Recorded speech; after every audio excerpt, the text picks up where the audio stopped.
Senyum. Shalom, selamat malam jemaat GKKI yang diberkati oleh Tuhan.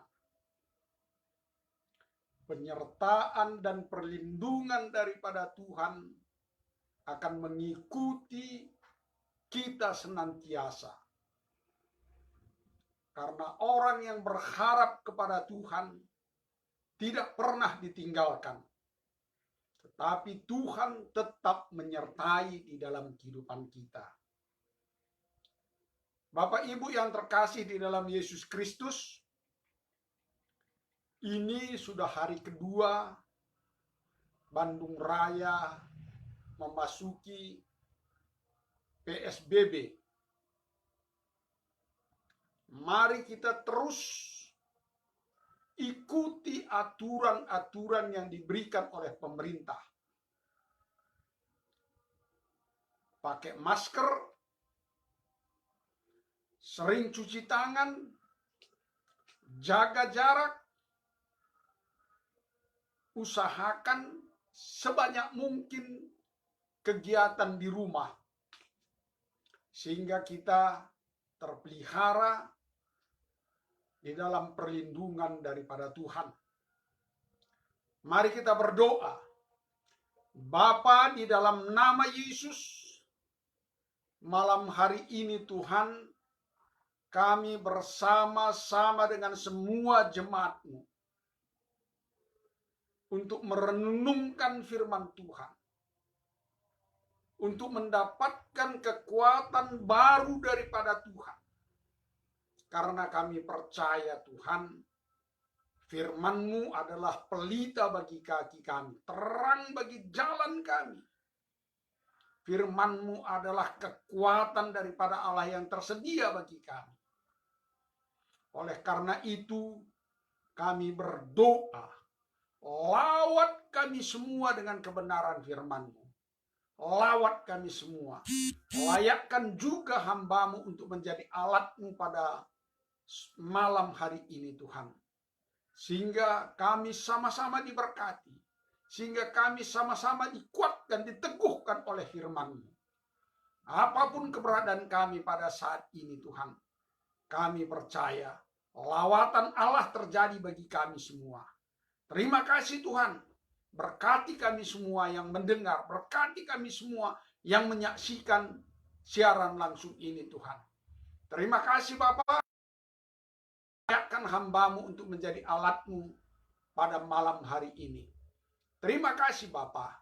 Dalam nama Yesus kami mengucap syukur dan berdoa. Haleluya. Amin. Adapun firman Tuhan yang menjadi renungan kita pada malam hari ini terambil dari Mazmur 91 ayat 1 sampai dengan ayat yang ke-8. Selanjutnya nanti Bapak Ibu bisa baca di rumah. Saya bacakan firman Tuhan, Mazmur 91 ayat 1 sampai dengan ayat yang ke-8.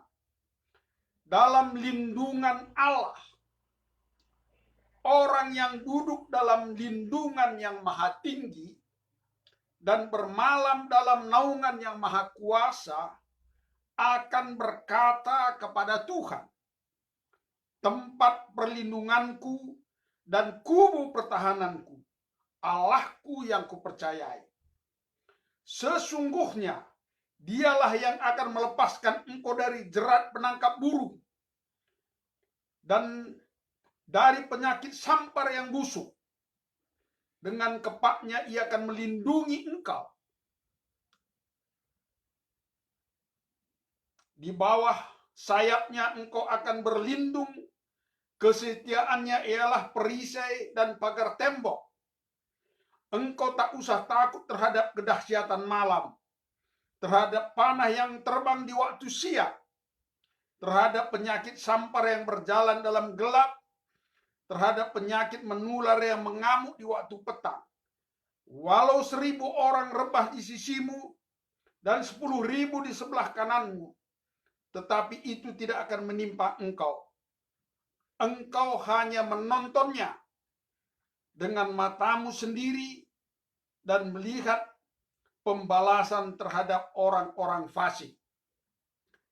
Di sini dikatakan orang yang duduk dalam lindungan yang maha tinggi dan bermalam dalam naungan yang maha kuasa. Dilanjutkan dengan ayat yang keduanya, akan berkata kepada Tuhan. Di sini ditegaskan akan berkata kepada Tuhan, tempat perlindunganku dan kubu pertahananku, Allahku yang kupercayai. Ada kepercayaan, ada keyakinan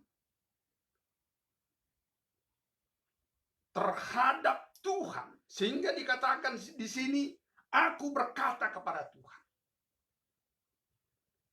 Apa dasarnya pemazmur mengatakan bahwa aku berkata kepada Tuhan, tempat perlindunganku dan kubu pertahananku, Allah yang kupercayai? Pasti ada dasarnya, sehingga dia mempercayakan dirinya kepada Tuhan, sehingga dia yakin pertolongan Tuhan, sehingga dia yakin penyertaan Tuhan, sehingga dia yakin pemeliharaan Tuhan. Ini juga yang harus kita bangkitkan di dalam diri kita. Bagaimana kita bisa memiliki keyakinan terhadap Tuhan? Bagaimana kita memiliki kepercayaan yang teguh di dalam Tuhan? Di dalam ayat 1 dikatakan, orang yang duduk dalam lindungan yang maha tinggi dan bermalam dalam naungan yang maha kuasa. Yang duduk dalam lindungan yang maha tinggi, maksudnya di sini punya hubungan, punya relasi, punya kedekatan, punya persekutuan, punya pengenalan akan Tuhan. Punya persekutuan, punya pengenalan akan Tuhan. Dan pengenalan akan Tuhan itu mempengaruhi kehidupan kita, mempengaruhi keyakinan kita. Karena itu dikatakan di sini dalam lindungan. Maksudnya pengaruh daripada Tuhan itu, pengaruh daripada firman Tuhan itu ada di dalam hati kita, ada di dalam kehidupan kita. Pengaruh daripada firman Tuhan itu, pengaruh dari persekutuan kita, pengaruh dari pengenalan kita akan Tuhan, mempengaruhi kehidupan kita. Jadi yang dimaksud di sini, kalau hubungan kita, relasi kita dengan Tuhan itu dekat, dan firman Tuhan itu mempengaruhi kita, maka kita akan melihat bagaimana kuasa daripada Tuhan menuntun, bagaimana kuasa daripada Allah menyertai kehidupan kita. Sehingga kita bisa berkata kepada Tuhan, kita bisa menyaksikan terhadap diri kita sendiri bahwa Tuhan itulah tempat perlindungan kita. Karena firman Tuhan itu mempengaruhi hidup kita, mempengaruhi gaya hidup kita, mempengaruhi sifat kita. Jadi kalau kita katakan Tuhan adalah perlindungan kita, firman Tuhan itu mempengaruhi kita. Firman Tuhan itu mempengaruhi kita. Gaya hidup kita dipengaruhi oleh Tuhan. Sehingga kita suka tinggal bersama dengan Tuhan. Arti daripada suka tinggal bersama dengan Tuhan, kita tidak suka lagi dengan hal-hal yang najis. Kita tidak suka dengan hal-hal yang jorok. Kita tidak suka lagi dengan hal-hal dosa. Kalau firman Tuhan itu mempengaruhi kita. Di dalam firman Tuhan, di dalam 2 Timotius 1 ayat 7, Firman Tuhan mengatakan demikian. Sebab Allah memberikan kepada kita bukan roh ketakutan, melainkan roh yang membangkitkan kekuatan, kasih, dan ketertiban. Jadi maksud daripada roh yang diberikan oleh Tuhan kepada kita membangkitkan, menghidupkan firman Tuhan yang ada di dalam hati kita, membangkitkan, menghidupkan firman Tuhan yang kita yakini. Sehingga firman Tuhan itu bergerak di dalam hidup kita ini. Sehingga firman Tuhan itu bergelora untuk kita lakukan di dalam hidup kita. Sehingga kita punya kekuatan.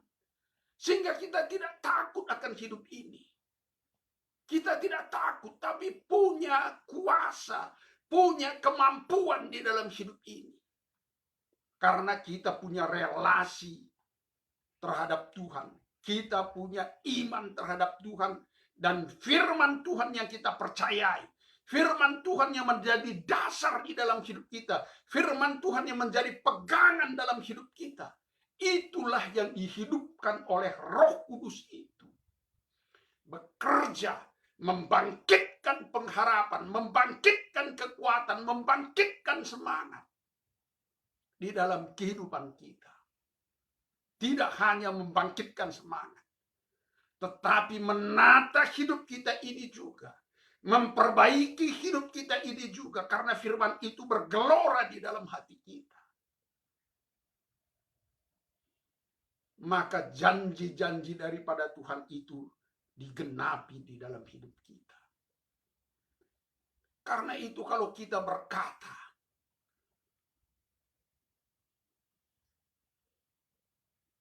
orang yang duduk di dalam lindungan yang maha tinggi dan bermalam di dalam naungan yang maha kuasa.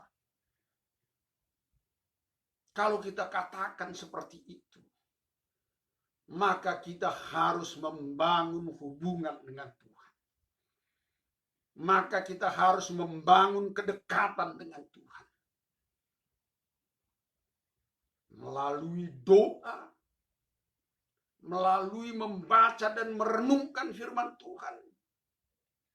Tidak sampai di situ, tetapi juga menjadi pelaku daripada firman Tuhan itu. Sehingga di dalam kedekatan kita, kita merasa kedekatan kita dengan Tuhan makin hari makin dekat.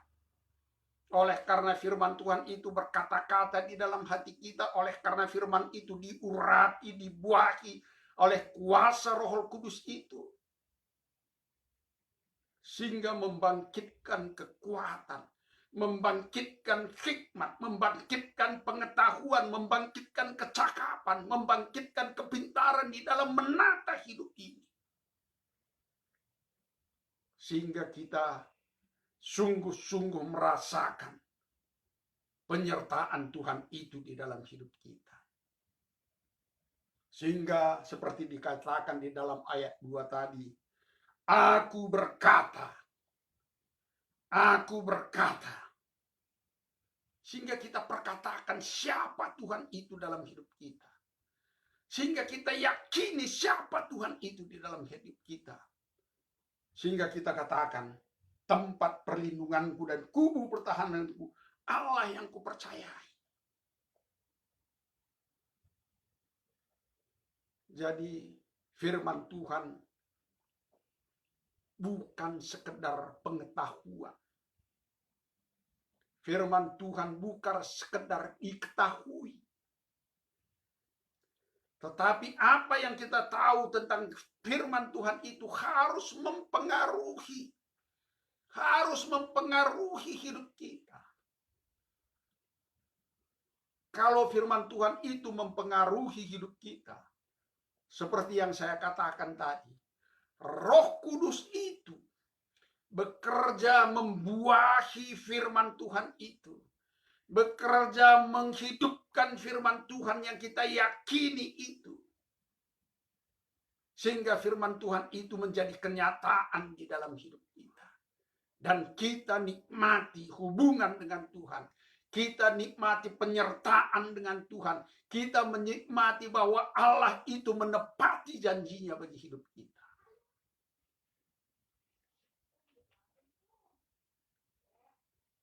Bapak Ibu yang terkasih di dalam Yesus Kristus, kerinduan hati Tuhan terhadap kita adalah supaya kebenaran-kebenaran itu memerdekakan kita. Artinya firman Tuhan itu digenapi dan firman Tuhan itu membuat kita berkemenangan. Itulah kerinduan daripada Tuhan. Sehingga dia berfirman, sehingga dia berjanji untuk menggenapinya di dalam setiap orang yang percaya kepada dia. Jadi kunci daripada perlindungan daripada Tuhan atas hidup kita adalah kedekatan kita. Kedekatan itu dibuktikan, kedekatan itu dinyatakan melalui persekutuan kita, melalui ibadah-ibadah kita, melalui penyembahan kita kepada Tuhan, melalui kepercayaan kita kepada Tuhan, dan dilanjutkan dengan firman Tuhan itu mempengaruhi kehidupan kita. Tanpa firman Tuhan itu mempengaruhi hidup kita, maka kita tidak akan pernah menikmati kebenaran itu. Maka kita tidak akan pernah menikmati kuasa daripada Allah itu. Karena dikatakan di dalam 1 Timotius 7, 1 Timotius 1, 2 Timotius 1 ayat 7 tadi. Roh Kudus itu yang membuahi, yang menghidupkan, yang memberkati firman Tuhan itu. Sehingga menghasilkan kekuatan, menghasilkan pengharapan, menghasilkan keteguhan di dalam hidup ini. Sehingga kita berkemenangan di dalam kita menjalani hidup kita. Karena itu dikatakan dalam ayat selanjutnya, apapun yang terjadi di luar sana, Tuhan akan melepaskan kita karena dia memberikan hikmat bagi kita, karena dia menuntun kita. Dikatakan di dalam ayat yang ketiga, sungguh dialah yang akan melepaskan engkau dari jerat penangkap burung dan dari penyakit sampar yang busuk. Maksudnya hal-hal yang tersembunyi, hal-hal yang tidak kita ketahui, hal-hal yang ada di luar sana yang kita tidak mengerti. Mungkin ancaman, mungkin juga seperti COVID-19 ini, kita tidak tahu di mana tempatnya. Tapi dikatakan di sini itulah yang dimaksud dengan perangkap burung itu. Hal-hal yang kita tidak ketahui, hal-hal yang kita tidak mengerti. Tetapi Tuhan akan menuntun kita. Tuhan akan menolong kita. Tuhan akan menyertai langkah-langkah kita. Sehingga kita terhindar dari semua yang kita tidak mengerti di luar sana. Karena kebenaran itu yang akan menuntun kita. Hikmat daripada Tuhan itu akan menyertai kita.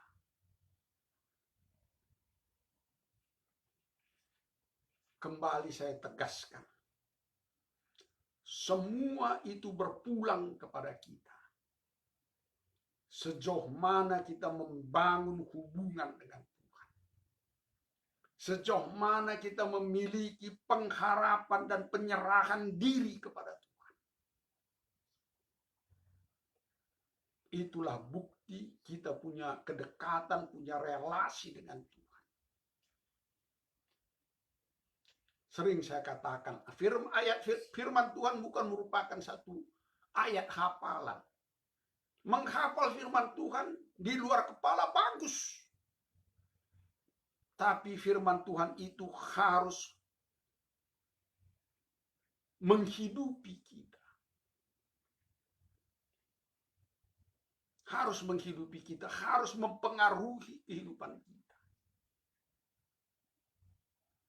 Tanpa firman Tuhan itu mempengaruhi hidup kita,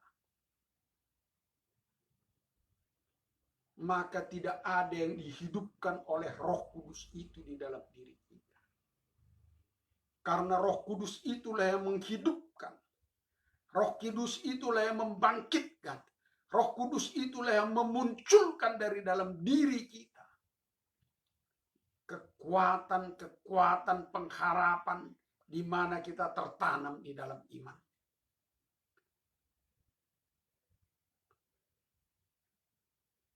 Bapak Ibu yang terkasih di dalam Yesus Kristus,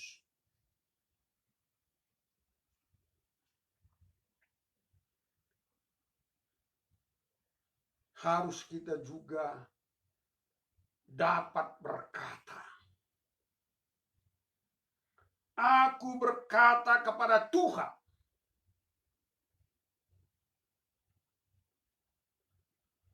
punya keyakinan dan kepastian dari dalam diri kita, dari dalam jiwa kita. Oleh karena kedekatan kita dengan Tuhan, oleh karena kita memiliki hubungan yang indah dengan Tuhan. Punya kepekaan terhadap keinginan-keinginan Tuhan di dalam hidup kita.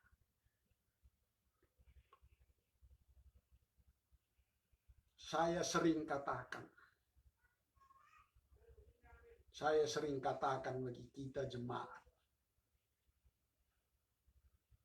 mari kita hadirkan Tuhan di tengah-tengah kehidupan kita, di tengah-tengah keluarga kita. Dengan memungsikan hidup kita ini seperti yang dikehendaki oleh Tuhan.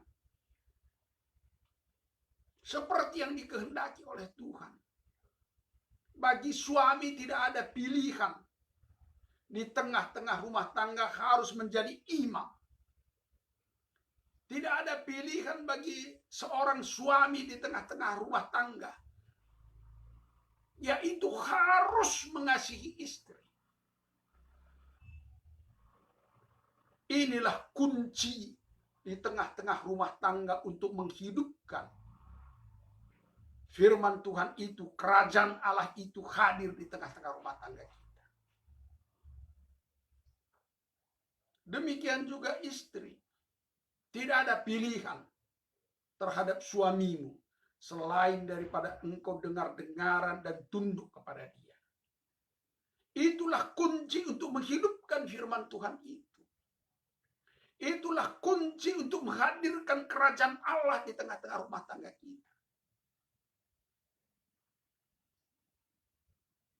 Itulah bukti kalau kita mau bersekutu dengan Tuhan. Apa yang dimintakan, apa yang diinginkan oleh Tuhan bagi kita, mari kita kerjakan. Mari kita kerjakan. Itu artinya kita punya relasi, punya hubungan dengan Tuhan. Tanpa kita membangun hubungan, maka firman Tuhan hanya sekedar pengetahuan, hanya sekedar hafalan.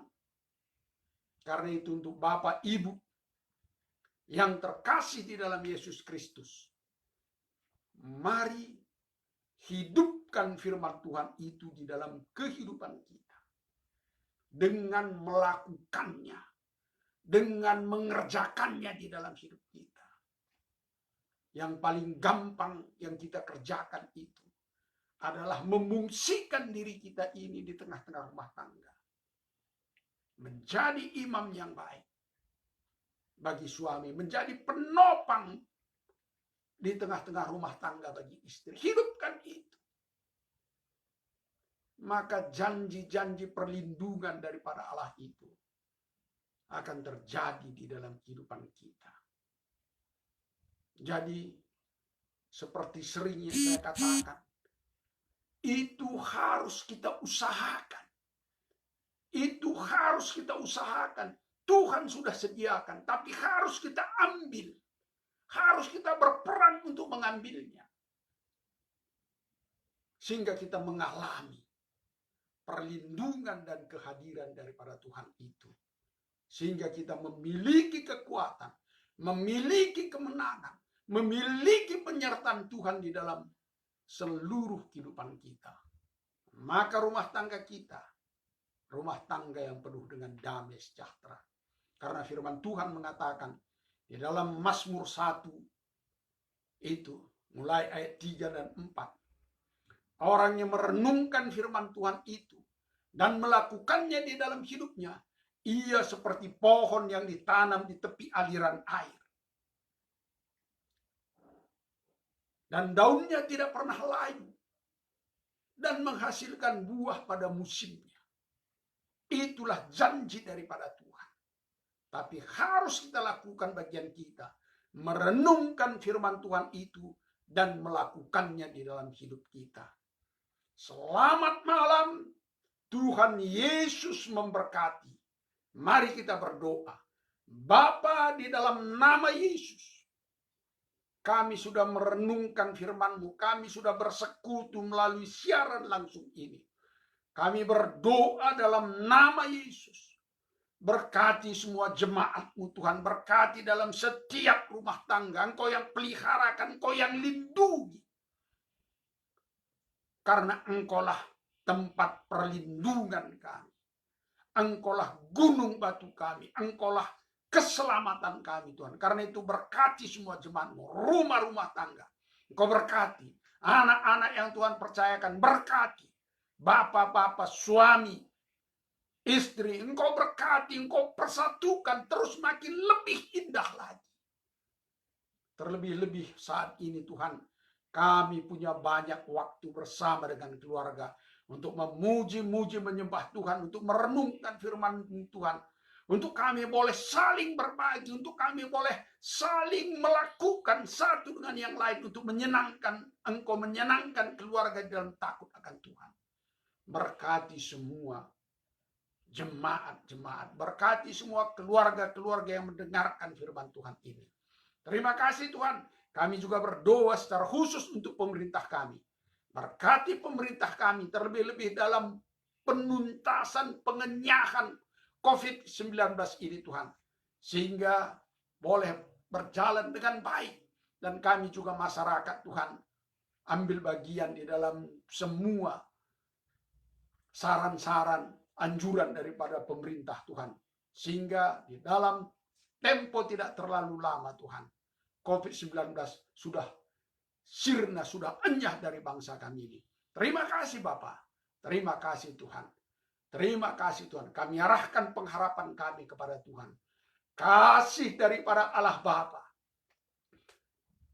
Kasih daripada Yesus Kristus.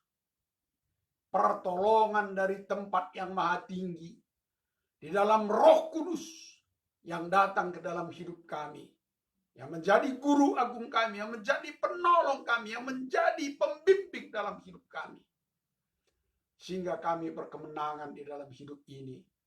Di dalam kami takut akan Tuhan. Terima kasih Tuhan. Dalam nama Yesus kami mengucap syukur dan berdoa. Haleluya. Amin. Selamat malam. Tuhan Yesus memberkati.